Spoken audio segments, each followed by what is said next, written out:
The slippers had been white once, and they were white still, which was the whole trouble with them.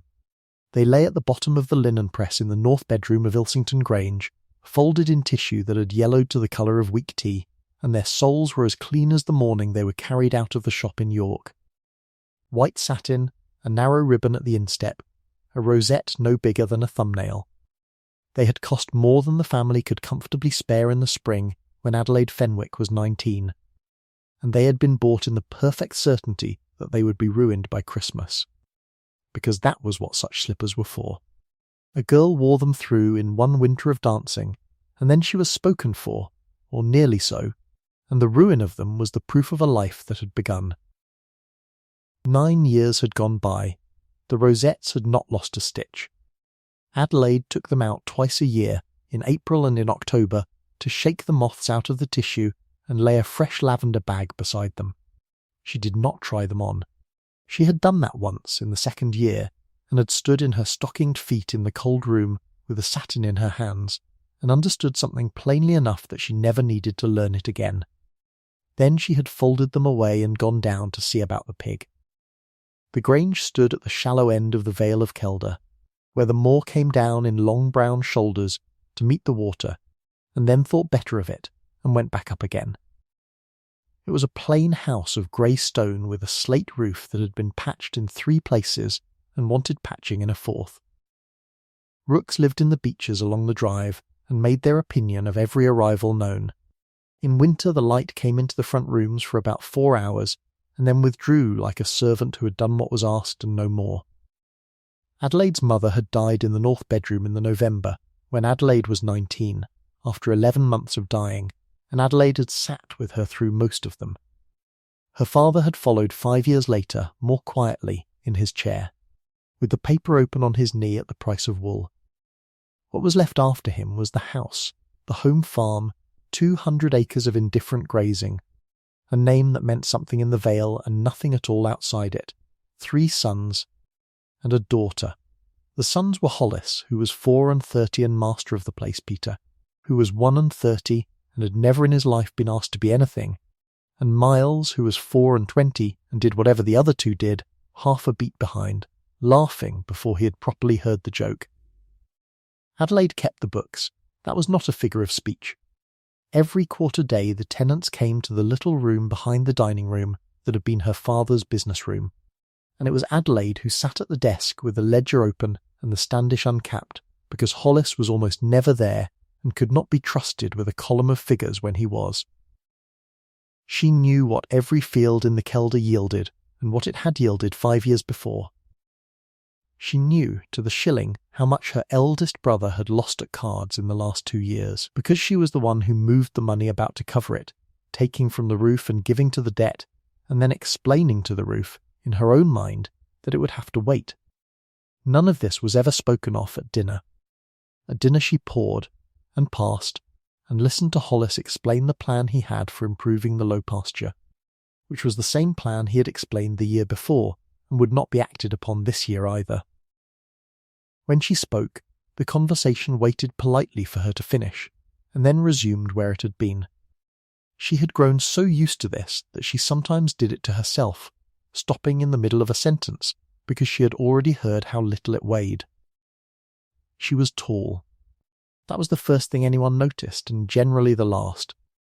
Tall, with a long face and a straight back, and hands reddened by 9 years of work a woman of her station was not supposed to do with her own hands. Her hair was brown and would not curl. She had good eyes, grey and steady, but a woman does not get looked at long enough for anyone to arrive at her eyes. The village had settled her question years ago and did not raise it again. Miss Fenwick was Miss Fenwick. She would keep her brother's house until her brother married, and then she would keep the almshouse accounts and the school subscription, and she would be spoken of kindly, and never thought about. There is a particular sort of respect the country pays to a woman it has decided is finished, and Adelaide had all of it. She minded less than anyone would have supposed, and more than she would ever have said. What she had, in place of the other thing, was the Vale itself. She walked it, 4 miles before breakfast in any weather that did not actually knock her down, up the drover's track to the sheepfold at Hollow End, and back along the beck with her boots black to the ankle. She had once stood a quarter of an hour in sleet, watching a hare that had not troubled itself to run, and had never told anybody about it, there being nobody to tell who would have understood why she stayed. The news came up the Vale in the second week of December, and it came the way news came in that country, which was by a carrier, a curate, and a kitchen. Ashenmere Abbey was to be opened. There would be a ball on 12th night. Cards were going out to every family in 3 parishes that had any claim to be asked, and to several that had none, which told everybody that Lady Rowena Vane had had the ordering of the list, and had made her point. Bet Marsden, who had been housekeeper at the Grange since before Adelaide was born, and who considered information a form of stock to be kept in the larder, brought it into the still room with the air of a woman laying down a haunch of venison. 11 years since there was dancing at the Abbey. 11 years and never a fiddle in that house since the old Duke went. And now this. Adelaide went on tying the string round the muslin. Whose doing? His aunt's, they say. Came up from Bath in November and has not gone home. There is talk she means to shake him. Job the lurcher, who was one-eared and had no business in the still room, put his chin on Adelaide's shoe and sighed at the injustice of a world in which nobody was eating. And will he be shaken? Bet gave the flat laugh of a woman who had seen 4 generations of gentlemen fail to be shaken by anything. He will stand by the fire with that stick of his and look at the wall and go up at midnight, and next year the shutters will be up again. But there will be dancing, Miss Adelaide and lobster, and a floor chalked with the Vane arms. The Duke of Ashenmere had been in the Vale for 3 years, and had been seen, by Adelaide's count, perhaps 6 times, always at a distance and always on a horse, and once at the far end of a pew at Aldwick Cross on Christmas morning, with his hat in his hands and his head down, gone before the last verse. What was known of him was this. He had been Edmund Vane and a second son and a soldier, and nobody in the Vale had expected to have him. His elder brother had died of a fever in the year 15, and their father had died the following spring, and Edmund had come home from the peninsula in a hired chaise, with his leg broken in 3 places by a shell at Salamanca and set by a surgeon who had been working for 19 hours and had done what he could. He had not gone to London for the season since. He had not hunted. He had not shot. He had refused every invitation in the 3 parishes with the same short civil note, so that people had stopped sending them and had begun instead to talk, which costs nothing and is more entertaining. They said he was proud. They said he had a temper. They said he had come back from Spain with the coldness of a man who has watched too much and has decided against people generally. The kinder ones said he was in pain and let it go at that, and the kinder ones were fewer. And it was agreed everywhere, from the Ferriby drawing-room to the tap of the Fleece at Aldwick Cross, that the Duke of Ashenmere did not dance. Not that he chose not to, that he could not, and would not be seen trying, and that any woman who found herself in front of him with the music beginning had better be quick about admiring the pictures. Bet pinched the muslin straight. They will fill his house and eat his lobster and leave him standing, and I dare say he knows it, and would rather that than be talked about for keeping the shutters up. Men of that sort will pay a great deal to be left alone. Adelaide carried the string and the scissors back to the drawer and shut it. Then it is a pity that he must give a ball to get it. The cards came on the 19th of December. Hollis read his aloud twice at breakfast, and propped it against the coffee pot where it could be admired, and Peter said the Abbey cellars were the best north of the Trent, and Miles laughed. There was a card for Adelaide. Lady Rowena had been thorough. Hollis turned it over in his fingers, and looked at his sister down the table with the mild, unbothered fondness with which he might have looked at an old chair that had been in the family a long time and could not be got rid of without a fuss. You will not want to go, Addie. It was not a question, and she did not answer it as one. She took the card out of his hand and read the line of copperplate that had her name in it, and felt, in a place she had thought was long since floored over, a small unwelcome movement. I shall see. She went out to speak to the dairy about the churn. The 22nd of December was a foul day, and Adelaide went up the drover's track anyway, because she had promised Nan Corley a bottle of the elder Rob, and because a house full of men talking about a ball was not a place she wished to be. The sleet came slantwise off the top and found the gap between her collar and her hair with the accuracy of a thing that had been practising. The track ran up past the last wall and out onto the open flank, where the sheepfold at Hollow End sat in its half-circle of dry stone, roofless, older than anyone could account for. She had the bottle in a satchel and her father's blackthorn in her hand, and she was thinking about the price of oats. There was a horse standing at the fold, a big black hunter with its head low and its rein looped over a stone, and a man on the ground beside it. Not fallen. Standing, with both hands on the wall, and his weight all wrong, and his hat somewhere behind him in the heather where the wind had taken it. Adelaide stopped 10 paces off, which is a distance that says a great deal in that country. Close enough to be of use. Far enough that a man may say he does not need any. Is she lame? The man turned his head. He was perhaps 36, dark, wet through, with a hard-boned face gone the colour of the sleet, and a mouth held in the particular flat line of somebody spending everything he has on not making a sound. His eyes went over her and took in the satchel and the stick and the mud to her knees, and something in him settled slightly. The mare is perfectly well. It is I who am the difficulty. You have come off. I got down, which was a piece of arrogance. Getting down is easy. He said it without self-pity, the way a man reports a fact about the weather, and Adelaide understood the whole of it in a second, and did not say any of the things that people say. She did not ask whether he was hurt. She did not say how dreadful. She did not offer her arm to a stranger twice her weight on wet ground, which would have put them both on their backs. She looked at the wall. There are stones enough here for a mounting block. If you will stand where you are, I will build one. He did not answer at once. When she glanced up, he was looking at her with an expression she could not read, which she took for offence. I am aware it is a liberty. It is not a liberty. Then I shall get on with it. She put the satchel in the heather and began. The fold had been shedding its own stones for a century, and there were good flat ones in the grass at the foot of the wall, gritstone, heavy, some of them wanting both hands and a knee. She built low and wide, 2 courses and then a second step, bedding it with small stones the way the wallers did, and she did it quickly. Because a man in that state does not want an audience for the length of time it takes to be pitied. He watched her do it. She was aware of it and worked faster. You have done that before. My father would not pay a waller for gaps he thought a family could close. How many of your family closed them?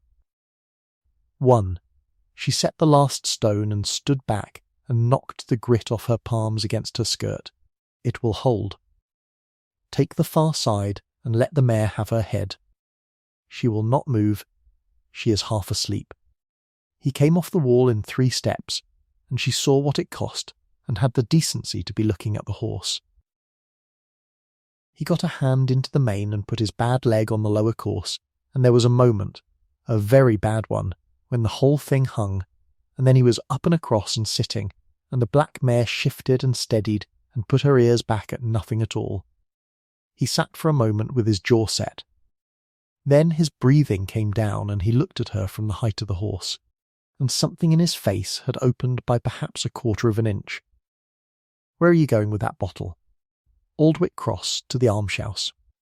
Nan Corley has the rheumatism and no faith in doctors and a great deal of faith in elder Rob, and since one of them is free I do not argue with her. It is 2 miles yet, and the light is going. It is 1 mile and 3/4, and I have been walking it since I was 7. The corner of his mouth moved. It was not a smile. It was the place where a smile would have been if he had been in the habit of it. Then I will not offer you the mare, since you would only be offended and I should have to get down again. Which is easy. Which is easy. He gathered the rein, and then he stopped. I am obliged to you. I am not accustomed to saying so, and I have made a poor job of it. You have said it. That is generally the whole of the business. Your name. Fenwick, Adelaide Fenwick of Ilsington Grange. He inclined his head. He did not give his own, and she assumed from the coat, which was good and old and had been mended at the cuff by somebody who knew what they were about, and from the horse, which was worth 2 of her brothers, that he was the Duke's land agent or his cousin or a guest come up for the shooting he would not get. She had not looked at his face closely enough to have any other thought about it, and she was already thinking about the light. From 20 yards off, into the wind, his voice came after her. "There is a stone loose in the second course." "There is not." She heard him laugh. She was 50 yards down the track before she registered that she had heard it, and that it had been a rusty and unpractised sound, like a gate that is only opened at harvest. She thought about it twice that evening, and then forgot it, because Hollis had brought Mr. Fairbairn and Mr. Crail back from Thirsk, and there were 4 bottles down, and she wanted her own room. She met him again on the last day of the year, at the school. The school at Aldwick Cross was 1 room, 26 children, a stove that drew badly, and a young curate named Tapp, who taught them, because nobody else would. The subscription that paid the coals had been got up by Adelaide's mother, and was kept alive by Adelaide. She was on the roof. Not on it. On a ladder against it, with 3 slates under her arm, because the wind had taken 4 off the north pitch on Boxing Day, and the roofer at Thirsk wanted a sum that would have swallowed the coals for a year. Miss Fenwick. She looked down. The black mare was in the lane, and the man was on it, and his face, seen from above and in better light, was arranged in an expression of genuine alarm. "Come down. I am nearly finished. Come down, and I will send 2 men from the Abbey this afternoon, and they will do it properly, and you will not break your neck in front of a schoolroom of children who will be a great deal more upset about it than you appear to be." There was something in the way he gave the order that she noticed and did not examine. She came down. She had in fact already fixed 3 of the 4, and she said so, and he looked at the roof and then at her hands and said nothing about either. The men came that afternoon. They mended the pitch, and they also, without being asked, rehung the door that had dropped on its hinges in the autumn, and left a load of coals in the lean-to that nobody had ordered. Tapp wrote a letter of thanks to the Abbey, and had it returned unopened with a line on the outside in a hard black hand, saying that no thanks were owing for work not done. Adelaide, who was counting the coals into sacks, did not connect that hand with the man on the horse, because she had no reason on earth to. On the first morning of the new year the frost had come down hard, and the beck at Kelderfoot had gone quiet under 2 fingers of ice, and a ewe that should have known better had got herself down the bank and into the shallows, and could not get out again. Adelaide was in the water to the knee, with her skirts hitched into her belt and both arms under the ewe's belly, when the mare came along the far bank. There was no time for propriety, and she did not attempt any. Take her head. She will not go up the bank for me, because she has decided I am the thing she is frightened of. He was down before she finished the sentence, badly and fast, and he came into the beck without a word about the water or the cold or the state of his boots, and he got a hand in the wool at the ewe's throat and hauled, and Adelaide heaved from behind, and the ewe came out of the ice with a sound of outrage, and went up the bank at a canter and stood on the top looking down at them, as though the whole affair had been their idea. They stood in the beck, every year since I was a child. Always in this place. Always the same 3 feet of bank, and always a ewe. There is a stupidity that runs in families, and it is not confined to ours. He was laughing. It was not the rusty gate this time. It came up out of him and doubled him over the stick, and he had to put a hand on her shoulder to keep upright in the ice, and he took it away directly and begged her pardon, and she found she had not minded it at all, which was information she chose to put down somewhere and not look at. They got out. He gave her his coat, and she refused it, and he put it round her anyway, and told her that he would take it very ill if she died of the ague, after saving his mare, his ewe, and his schoolhouse in a fortnight, and she was walking with the coat on her shoulders for 200 yards before the word his went through her like a nail through a board. She stopped in the lane. "You're you." He had been waiting for it. She saw that at once, in the way he stood, and the way he did not attempt to be anywhere else. "Yes, your schoolhouse. The land it stands on. Not the school. The school is Tap and your mother and you." Adelaide looked at him for a long moment. The Vale went on around them, white and brown and perfectly indifferent, and a robin somewhere in the thorn was making the outsized racket that robins make in January. "You let me build you a mounting block." "I did.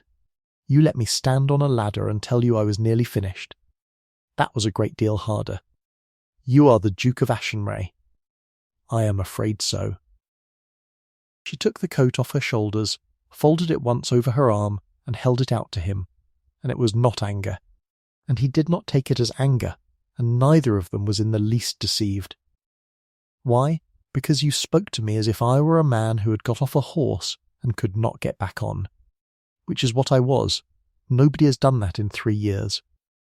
They speak to the title or they speak past it very carefully so as to show how little they are thinking of it, and either way I am not in the room." He looked away, up the Vale, at the long white shoulder of the moor. "It was selfish. I knew it at the time. I have been telling myself for a fortnight that I would put it right on the next occasion. And then the next occasion would come and you would be up a ladder or in a beck, and I would find I did not want to spend it on my own name." The robin went on. Adelaide discovered that her hands were cold, and that this was the first thing about the last quarter of an hour that she had noticed correctly. "You may keep the coat until the lane. I will not have it said that I walked home in a duke's coat, but I will not be a fool about my chest either. That is the most sensible thing anyone has said to me this year. It is the 1st of January. It is." They walked. He led the mare and did not ride, and it cost him, and she did not remark upon it. He asked her about the tenants, and she told him, and found she was still telling him 20 minutes later about the drainage of the low pasture and the price of Cheviot wool at Thirsk, and he asked questions that showed he had been listening, which is rarer in a man than any of the qualities that are sung about. At the turn to the Grange she gave him the coat and thanked him, and did not curtsy, and he noticed that she did not, and looked pleased about it. "Miss Fenwick." "Your Grace." "Do not. You are one or the other. I cannot make you into the land agent again now that I know." "No," he put the coat over his arm, "but you might, if you found it possible. Go on speaking to me in the tone you used in the beck." I have not the smallest idea how to ask for that in a way that does not sound like a command, which is the entire difficulty of my position, and I will not pretend otherwise. Adelaide considered him. "The tone I used in the beck was the tone I used to a you. I am aware. I found it very restful." She went up the drive with her boots squelching, and her heart doing something she had not authorised, and she was very nearly at the door before she remembered, with a lurch, every single thing she had ever said in front of him about the Duke of Ashenmere. She had said that a man who would give a ball to be left alone had made a poor bargain. She had said it in the almshouse on the 29th, by Nan Cawley's fire, with a wet stranger in the doorway holding a sack of coals he had carried up from the cart, because the boy had not come. And she had turned round and gone on with her sentence, and told that stranger that in her opinion the Duke was not proud at all, but frightened, and that being frightened was allowed, and that giving 1 ball in 11 years to buy 10 more years of silence was the act of a man who had been advised badly by everyone including himself. She had said that to his face, and he had stood in the doorway with the coals and let her finish. Adelaide sat down on the mounting block at her own door in the cold, with her wet skirts round her ankles, and put her hands over her face, and Job the lurcher came and pushed his nose between her wrists, in the way of a dog who has understood the situation entirely and has no advice to offer. Then she got up and went in and saw about the dinner, because there is very little that a woman of 28 in a house of men is permitted to do with a feeling except carry it about with her while she does the next thing. The next thing, that week, was the ball, which had taken hold of Ilsington Grange the way a fever takes hold of a schoolroom. Peter had a new coat from Thirsk and put it on twice a day.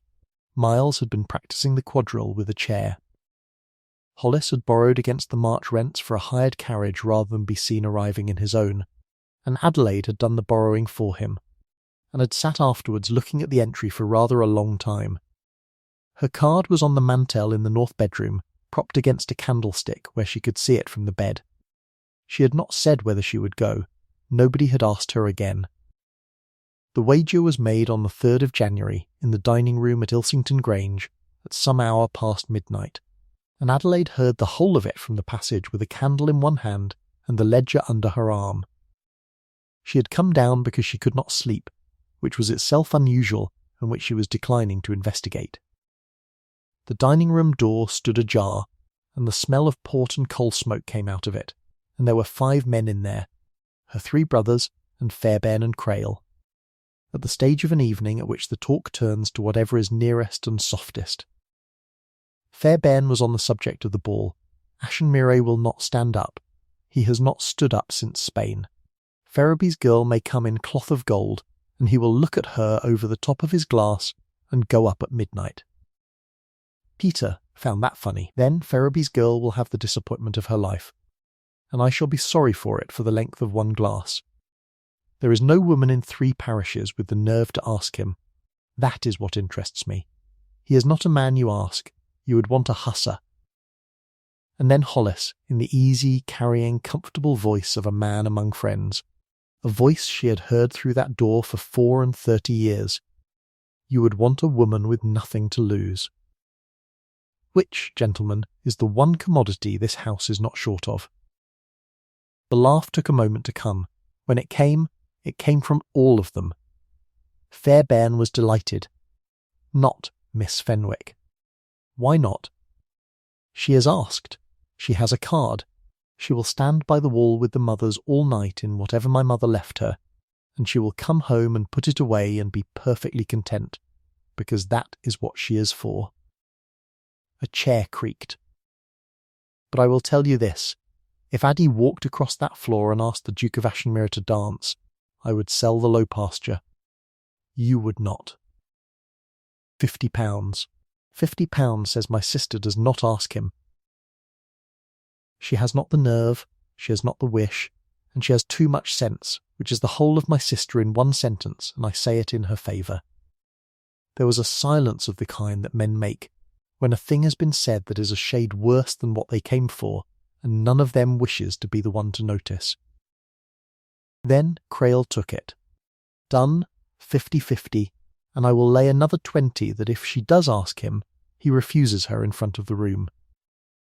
Which I would not care to see, and which I would put money on. That was Fairbairn, and there was a scrape of glass on wood as somebody drank on it. Miles, that was Peter, prodding. I do not want it.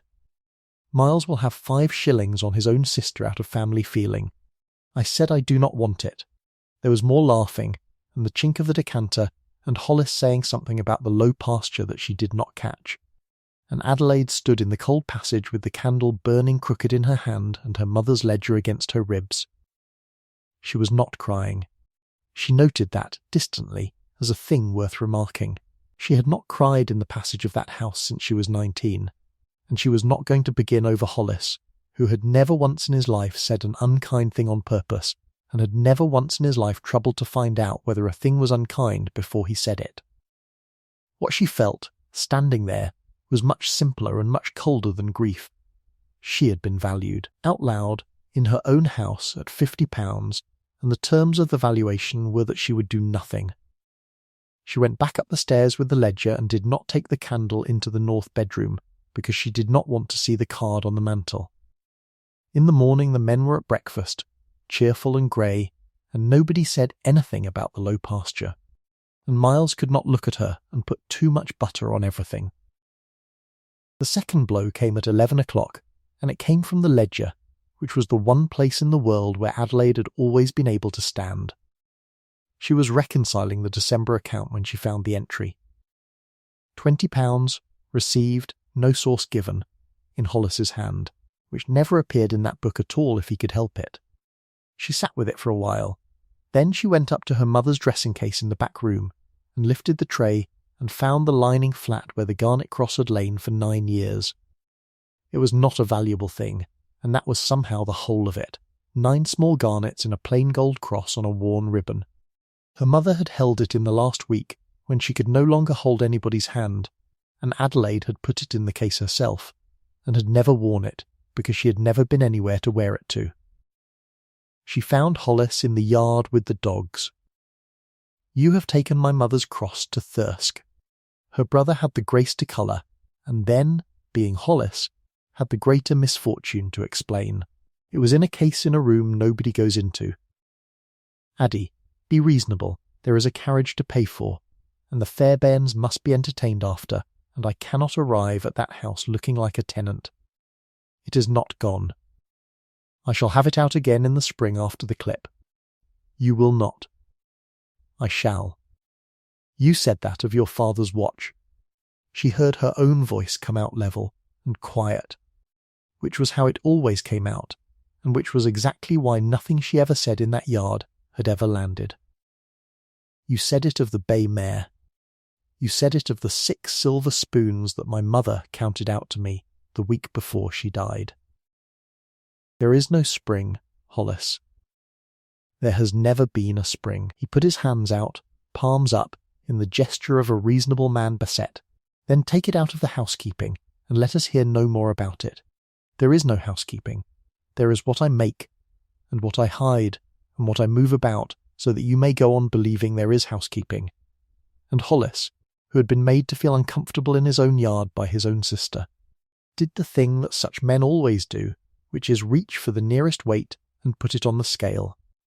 "You have grown very sharp this winter, Addie. It does not suit you.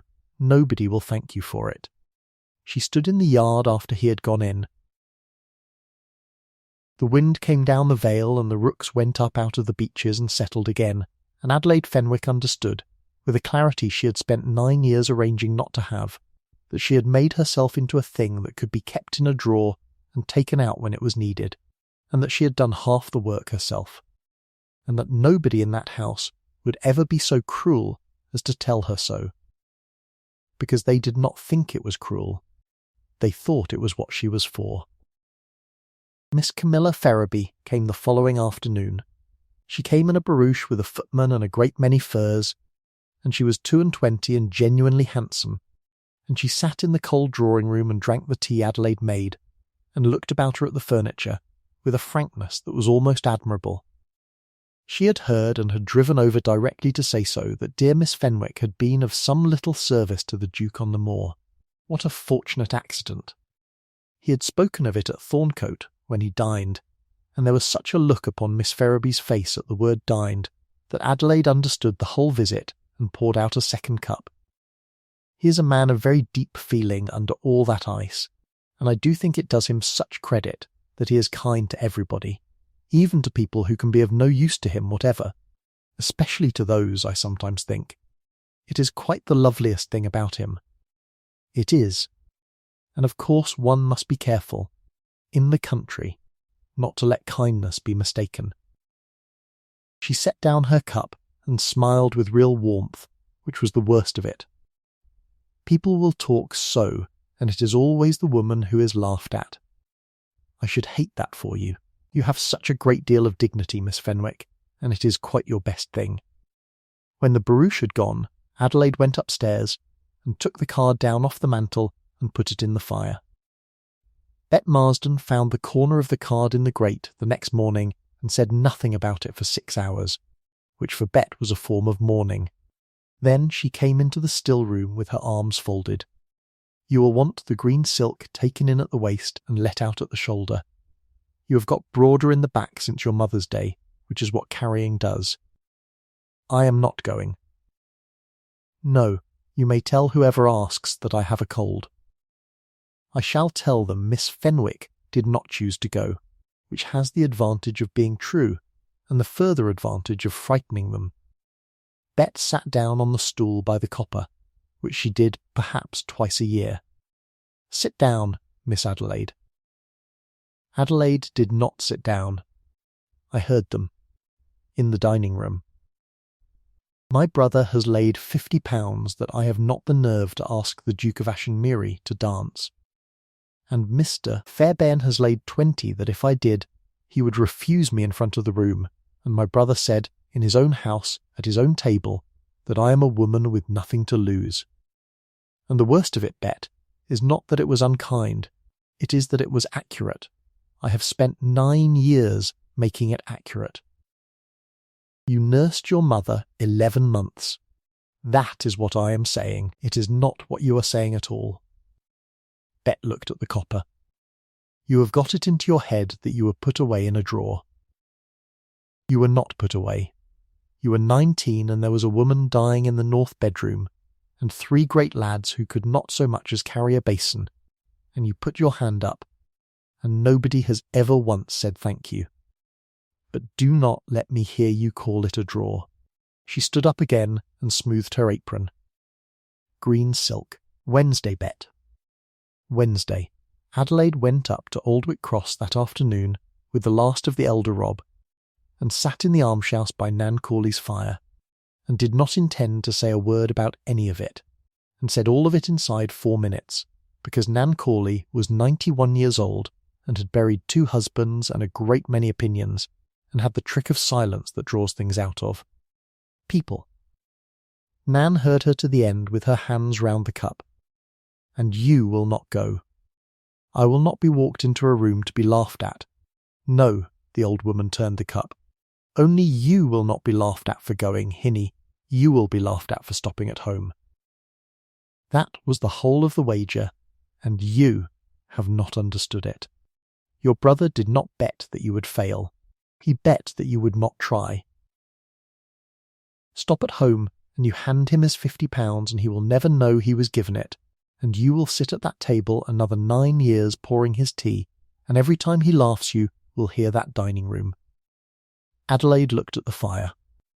And if I go and cross that floor and he refuses me, then you will have been refused, which is a thing that has happened to every woman in this parish worth the name, and you will come home and you will still be the woman who did it.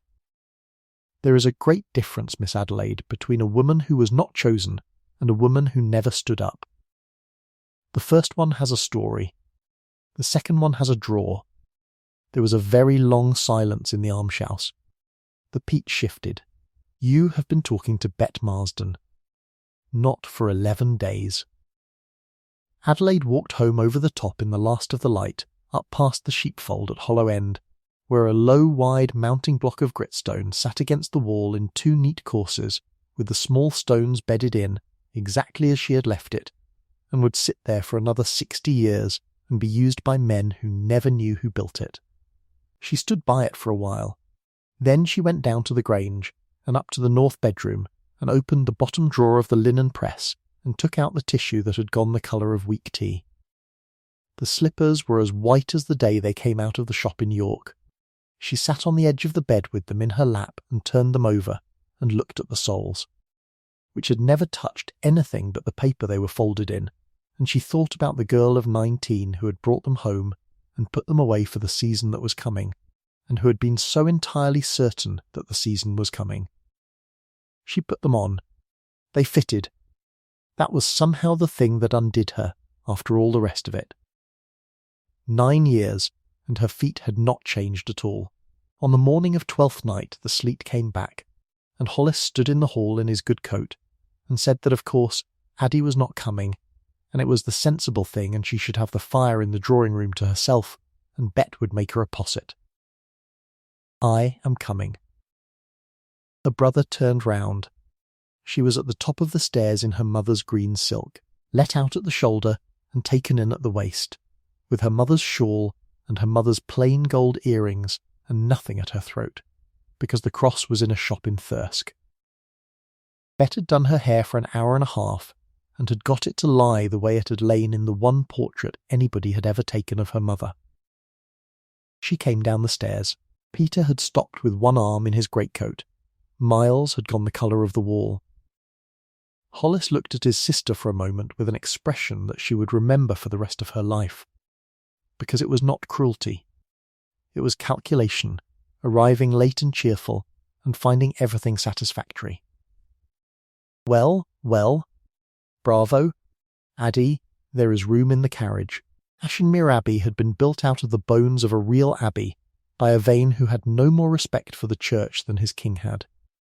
And it stood at the head of the Vale in 900 acres of park, with a beech avenue a mile long. On any night of the last 11 years it had shown 2 lit windows and a lamp over the door. On 12th night it burned from end to end. They saw it from 3 miles off, from the turn at Kelder Foot, a long low blaze of yellow on the black hill with the sleet crossing it in showers, and Miles put his face to the glass like a boy of 6, and Peter whistled, and Hollis said something about the cost of wax. Adelaide sat with her hands in her lap and her white satin slippers in a bag on her knee, because no woman walks into a house like that in the shoes she means to dance in.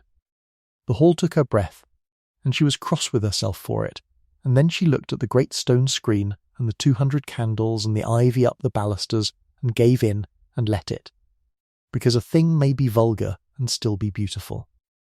The ballroom had been the refectory. It ran 70 feet under a barrel roof with a musician's gallery at the far end, and the floor had been chalked with the Vane arms in blue and white and would be scuffed to nothing inside an hour, which was the point of chalking it. 400 people had come, and behind them, along the walls and in the doorways and on the gallery stair, were the ones who had not been asked and had come anyway, tenants and shepherds and the man who kept the fleece, because Lady Rowena Vane had thrown the doors of that house open in a way that had not been done since her grandfather's time and meant to be talked of for it. Adelaide changed her shoes in the anteroom with the other women, sitting on a bench with her boots in the bag and the white satin on her feet, and a girl of 17 beside her looked at the slippers and said how pretty and how new they looked, and Adelaide agreed that they were quite new. She went in. The wall was where she had always been, and the wall was where she went, on the long side, near the 3rd window, among the mothers and the widows and the 2 Miss Halls who had been standing in that exact place at every assembly in the Vale since the year 11. Somebody brought her a glass of negus. Mrs. Fairbairn asked after the low pasture. The music began, and the room came apart and reformed into 2 long lines, and Miss Camilla Ferraby went down the middle of the first set in cloth of silver with her chin up, and she was, there was no denying it, the most beautiful thing in that county. The Duke of Ashenmere stood at the fireplace end, by the 3rd pillar, with his back to the stone and the blackthorn stick in his right hand. He was in black, and he was thinner than a man ought to be, and he did exactly what Bet Marsden had said he would do. He greeted, he inclined his head, he said the 6 words that were owed to each family as it came past him, and he did not say a 7th. Lady Rowena brought girls to him in a steady procession, and he bowed to each of them, and each of them stood in front of him for a moment with her fan going and her hopes visibly rearranging themselves, and then went away again to be danced with by somebody else. Twice Adelaide saw a woman get as far as beginning to look toward the floor, and both times the Duke's face closed like a door before the sentence had been finished, and both times the woman laughed and turned the thing into a remark about the candles. He was very good at it. He had had 3 years of practice. At 10:30 Miss Ferraby stood in front of him for a long while, and the room watched her do it without appearing to, and when she came away her colour was high and her smile was perfect, and she went straight down the next set with Peter Fenwick as though she had planned it that way all along. Adelaide stood by the 3rd window and drank her negus, and watched a man stand up for 3 hours in a house he had opened for the sole purpose of being left alone in it. He had not once looked at her. She had come to understand, over the course of an hour, that this was deliberate, and that it was the only kindness available to him. To cross that floor and speak to Miss Fenwick of Ilsington Grange in front of 400 people would have finished her in the Vale before Lent. Hollis was at the card-room door with Crail and Fairbairn, and they were not playing. Every so often one of them would look down the room at the 3rd window and then at the 3rd pillar, and say something, and the 3 of them would laugh. She watched them do it 4 times. The 5th time she set down her glass on the window ledge, straightened her mother's shawl on her arms, and stepped away from the wall. The room did not stop. That is a thing people say, and it is not true. The music went on, and the fiddles soared, and 400 people went on talking, and the great slow machinery of an assembly ground away exactly as it had the moment before, and Adelaide Fenwick walked the length of a 70-foot floor in a green silk gown that had been her mother's and white slippers that had never been worn, through the middle of all of it, and it took her a very long time. She was aware of certain things in an unusually clear way, that her hands were steady, that the chalk of the vein arms was already gone to a blue smear under everybody's feet, that she was taller than most of the men she passed, that somewhere behind her, at the card-room door, the talking had stopped. The Duke saw her at about 20 feet, and something went across his face that she was too far off to read. She stopped in front of him. There was a space around the third pillar of perhaps 8 feet, the way a space forms around a man who has made it plain that he does not want one, and she stepped into it, and the nearest 40 people found they had business with the candles. "Your Grace." He straightened off the stone. "Miss Fenwick."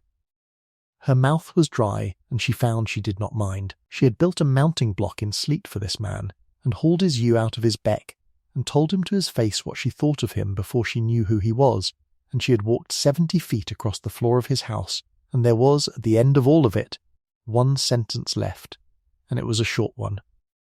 "I have come to ask you to dance with me." The 8 feet of empty floor became the most crowded place in the building. She heard it go. That is the thing nobody tells you about a room of 400 people.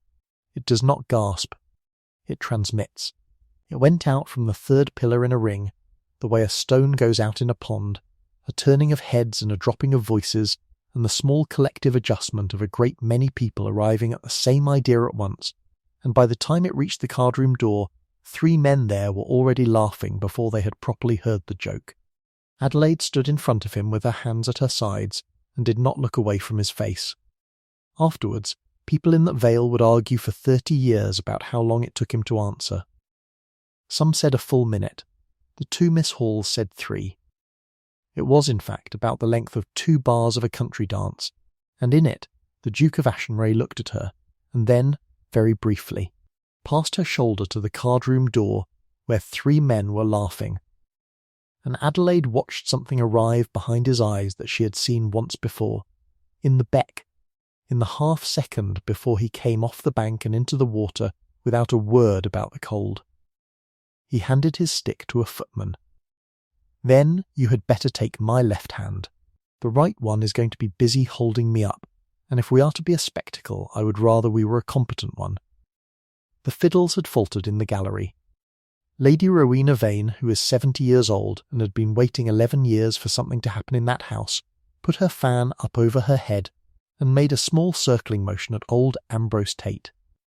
And Ambrose, who had played at the Abbey when the 9th Duke was in petticoats, struck up a country dance at a tempo that no fiddler in England had ever taken so slowly on purpose. They went to the top of the set. It was not good dancing. It has to be said plainly, because everybody who saw it said so afterwards, and nobody who saw it ever forgot it. He could not spring, and he did not attempt to. He went down the middle with his weight all on the one side, and a lurch in it, that made the 2 Miss Halls take hold of one another, and at the turn his bad leg went, and he came up out of it on Adelaide's arm, and she took his whole weight for a full bar and gave no sign of it whatever, because she had been carrying things in that Vale since she was 19, and there was not a woman in the room better fitted for it. They finished the figure. Then they finished the next one. Somewhere in the third, without any signal, the couple below them came in, and then the couple below that, and then the whole long line was moving again, and the room stopped being a stage and went back to being a dance. When the set ended, he did not go back to the pillar. He stood in the middle of the floor with her hand on his arm and asked her for the next, and there was a footman at his elbow within seconds with a chair, and he looked at the chair with mild interest, as one looks at a bird that has come in at a window, and did not take it. He danced the Bullinger. He danced 2 more country dances. He stood through the interval in a ring of people who had never got within 8 feet of him in 3 years, and now could not get away, and he was civil to every one of them, and he did not sit. At 1:15, Hollis Fenwick came out of the card room. He had drunk a great deal, and he had lost £50 to Mr. Crail, and 20 of Mr. Fairbairn's had gone the same way, and the whole of the room had spent 2 hours looking at his sister, and he came down the floor with his glass in his hand and his good coat open, and stopped in front of her, with the loud, warm, ruinous grin of a man who believes he is about to be amusing. £50, Addie. £50 you have cost me, and I would pay it twice. Crail said she had not the nerve, and I said the same, and by God the pair of us were wrong, and there is not a man in this room who will not hear of it. The music was still going. It went on for perhaps 4 more bars, and then Ambrose Tate, up in the gallery, took his bow off the strings, and the rest of them came ragged to a stop behind him, and the whole of Ashenmere Abbey went quiet. The Duke of Ashenmere did not raise his voice. He never did, that night or afterwards. He had commanded men at Salamanca in the dark, and had learned that the quietest voice in a loud place is the one that is listened to. Say the terms. Hollis's grin went uncertain at the edges. It was nothing. A jest among friends. Sir, £50 that my sister would not ask you to dance. And the second wager. There was no second. Mr. Fairbairn, at the card-room door, discovered that 400 people were looking at him. £20. £20 that your Grace would refuse her. £20 that I would refuse her. The Duke turned the words over as though examining a coin that had come to him worn. I am obliged to you both. I have lived in this Vale for 3 years, and no man has taken the trouble to tell me to my face what he thinks I am. You have done it in front of the entire county, and I shall not forget it. He let that stand for a moment. Mr. Crail, your £50 will be with you on Friday. It is my debt. It was won at this lady's expense in this lady's house by this lady's brother, and I will not have her family's name attached to it. He looked at Fairbairn. Your 20 you may keep the losing of. I intend to go on losing it for you until the candles are out. Then to Hollis. And quieter still. Your carriage is at the door. Your sister will go home in mine, in the morning, with my aunt's woman beside her, and every soul in this room will see her do it. Good night. Nobody laughed. Nobody spoke. Hollis Fenwick went out of that ballroom past 400 neighbours who would be telling the story at Thirsk Market on Saturday and in 3 parishes for 30 years, and the doors were shut behind him, and Lady Rowena Vane looked up at the gallery and lifted one finger. Old Ambrose Tate put his bow back on the strings. The Duke of Ashenmere did not sit down again all night. He danced with her, and then he danced with the 2 Miss Halls, who were 56 and 54, and had not been asked in 19 years, and then with Nan Cawley's granddaughter from the almshouse kitchen, who had come to look at the candles and had no business on that floor at all, and then with Adelaide again. Between the sets he stood. The footman brought the chair 3 more times. Twice Lady Rowena came and stood beside her nephew, and said something short into his ear, and got something shorter back. By 3 o'clock his face had gone the colour of ash, and there was sweat at his hairline in a cold room, and his hand on Adelaide's shrank and closed and shrank again, in a rhythm that had nothing to do with the music.